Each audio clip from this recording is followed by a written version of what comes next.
Diretor Departamento Comércio e Turismo Universidade Nacional Timor-Leste, Osorio Manuel Fernandes, husu ba governo fong nebe semai, husi Partido CNRT OPD, atu nomea emasai Ministro Turismo Comércio no Indústria, tem que iha conhecimento cliente, bele desenvolver turismo odia. No governo, ele liba indivíduo da nebe makato assumir pasta nessa Ministério do Turismo ou Ministério do Turismo, Comércio e Indústria é manter reconhecimento claro e a habilitação de trabalhar numa suficiente via que até conhecer bem halo botruma de livre setor turismo a desenvolver o dinheiro para o futuro pele ajuda a aumentar o crescimento econômico também Timor-Leste agora está morrendo sobre o setor petrolífero.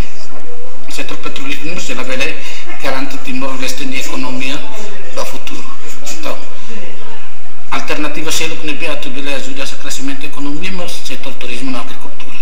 Então, em cada membros do governo da NP assumir parte a ser ministro do turismo e assim halo botrum e tina di manelara atune bele ajuda do turismo para Bauin.